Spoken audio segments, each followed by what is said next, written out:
बिस्मिल्लाहिर्रहमानिर्रहीम, अस्सलाम वालेकुम। आप देख रहे हैं चिनाब टीवी और मैं हूं आपका होस्ट वसीम अहमद।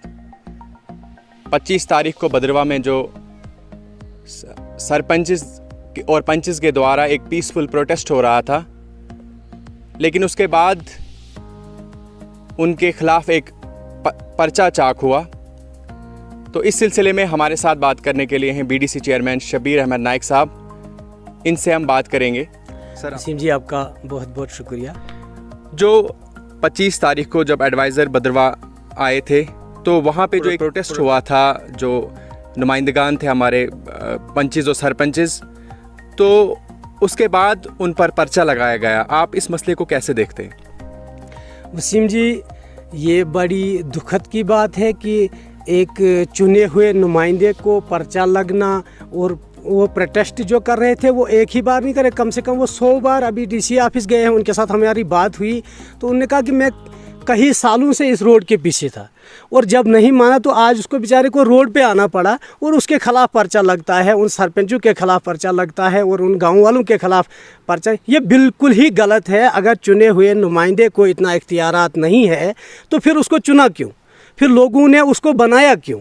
हमारी भी यही एक मांग है गवर्नमेंट से, अगर एफआईआर को जल्द से जल्द वापस नहीं लिया जाए तो हमें भी इस प्रोटेस्ट में आना चाहिए, क्योंकि ये एक हमारे इस सरपंच या बीडीसी या डीडीसी वगैरह सब के लिए तो ये शर्मिंदगी है कि अगर एक चुने हुए नुमाइंदे को एफआईआर लगेगा। देखें, इंडिया एक जो है डेमोक्रेटिक कंट्री है और यहाँ पे हर एक को ये हक है कि वो पीसफुल तरीके से अपनी बात मनवाए। लेकिन अगर ये सिलसिला ऐसे जारी, आज अगर सरपंचों के ख़िलाफ़ पर्चा चाक हुआ तो आने वाले वक्त में बीडीसी और डीडीसी के लिए भी तो ये एक घंटी है, ख़तरे की घंटी है। वो भी अपनी मांग नहीं रख पाएंगे। मेरे ख्याल तो ये शर्म की बात है गवर्नमेंट के लिए, और हम भी उस रास्ते से जा रहे थे और वो बिल्कुल आराम से अपना प्रोटेस्ट कर रहे थे। उन्होंने अपनी बात जो थी वो एडमिनिस्ट्रेशन के सामने रखनी थी, और एडमिनिस्ट्रेशन ही जब फारूक साहब खान साहब वहाँ से आए गुजरे तो उन्होंने उनको बिल्कुल फर्स्ट क्लास तरीके से उनको मोटिवेट किया। उन्होंने अपना प्रोटेस्ट ख़त्म किया, उन्होंने फारूक साहब के हित में नारे लगाए, मतलब बहुत ही अच्छे तरीके से। वो दूसरे दिन ये पता चलता है कि उन्होंने उनके खिलाफ़ एफआईआर दिया, और ये बिल्कुल ही गलत है। अगर ये मेरे ख्याल में ये सरकार नाकाम हुई है। तो इन मसलों में देखो, अगर हम अपनी बला की अगर बात करें, यहाँ हमारे 2 गांव ऐसे हैं, खूनू, आपने एक इंटरव्यू परसों किया तो वहाँ पे आपने क्या देखा, पहलकी में उसको बेचारी को चला रहे थे। मतलब बड़ी दुखद की बात है ये चीज़ कि एक हमारा खूनू है जहाँ पे अभी रोड नहीं पहुँचा है, दूसरा हमारा बटबगी है जहाँ पे रोड नहीं पहुँचा है। मतलब बिल्कुल अभी तक हमने कम से कम 50 बार नहीं बल्कि 100 बार हम डीसी ऑफिस और श्रीनगर जम्मू पहुँचे इस रोड के लिए। ये रोड अभी तक अगर नहीं हुआ तो फिर हमें भी कल आना पड़ेगा ना। अगर हम भी आए कल, हमारे ऊपर भी एफआईआर, अगर गवर्नमेंट ऐसे सलाह तरीके से नहीं मान रही है तो फिर हमें भी कल आना पड़ेगा। ये तो सही बात है। देखिए, इस वक्त एक तरफ से हुकूमत कह रही है कि हमने पंचायतों को एम्पावर किया, उन्हें ये हकूक़ दिया कि वो अपने हिक में जो हालात इस वक्त गाँव में हैं उनको देखकर वहाँ की डेवलपमेंट के बारे में सोचें।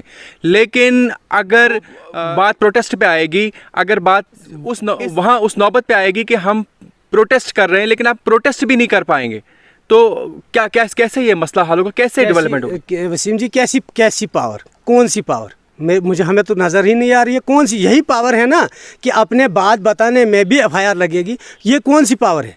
आप मुझे 1984 से हमारा स्कूल हाई स्कूल बना, 1984 से आज तक हम हाई सेकेंडरी ढूंढते रहे।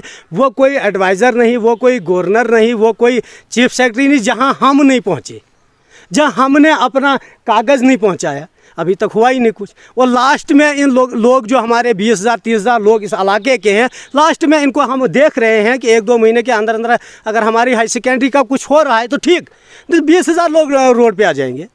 दे देना 20,000 लोगों को, दे देना पर्चा, सुबह कटे ना एफआईआर। सरकार को ये देखना चाहिए कि फिर प्रोटेस्ट करने पर सरकार को रखना ही नहीं चाहिए। छोटे मोटे काम होते हैं गरीबों के, वो तो टाइम पे होना चाहिए।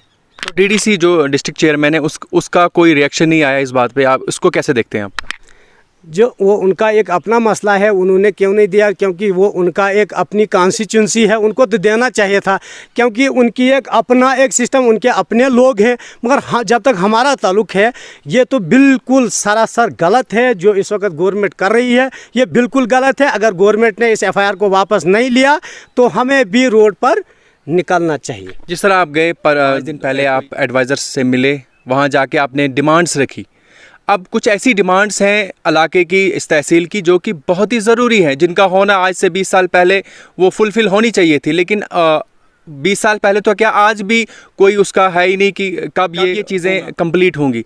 तो इसको आप कैसे देखते हैं? अगर ये चीज़ें नहीं होगी तो मे बी यहाँ पे भी लोग प्रोटेस्ट करने के लिए निकलेंगे। तो हमने खान साहब को अपनी जो डिमांड थी, वो हमारी पहली फर्स्ट डिमांड जो थी वो थी हमारी हाई सेकेंडरी की, क्योंकि हाई सेकेंडरी जो है वो हमारे लिए बहुत ही, अगर रोटी भी नहीं मिलेगी मगर हाई सेकेंडरी मिलना बहुत ज़रूरी है इस दौर में, इस हालात में। तो उसने कागज़ अपने लिए, हमारा कागज़ लिया, और उसके अलावा हमने कुछ डिमांडें थी हमारी आंगनवाड़ी सेंटरों की, और लेबर, मतलब जो हमारे कैजुअल लेबर हैं जो यहाँ ज़मीन दी है हौज़ों के लिए, उनके बारे में हमने उसको एक कागज़, अपना मेमोरेंडम थमाया और उसको कहा कि इनके, हमारा इस इलाका जो है डोडा में, यही एक पानी के बगैर है इस वक्त। इन्होंने हौज़ों को बंद करके रखा है जिनने ज़मीन दी है, तो उसका भी एक मेमोरेंडम हमने दिया है। उसके अलावा हमने लोग, ये रेट के बारे में, जो हमारे मज़दूर लोग हैं इनकी तो बात ही कोई नहीं करता है, क्योंकि आप देखो कि जो हमारे इस वक्त मतलब राशन जो है, इसका दाम जो है वो आसमान छू रहा है। तो वो गवर्नमेंट रेट जो है मज़दूरों का वो 204 रुपये है टोटल। हमने इसके हित में भी एक अपने तरफ से एक मेमोरेंडम दिया, और गवर्नर साहब को रिक्वेस्ट की, एडवाइजर साहब से रिक्वेस्ट की कि इन मज़दूरों के हित में भी कोई ना कोई फ़ैसला लिया जाए, कम से कम 5 और 600 के दरमियान अगर भी इनको भी रेट मिलेगा, ताकि ये भी अपना घर सुबह अच्छी तरीके से चला सकते हैं।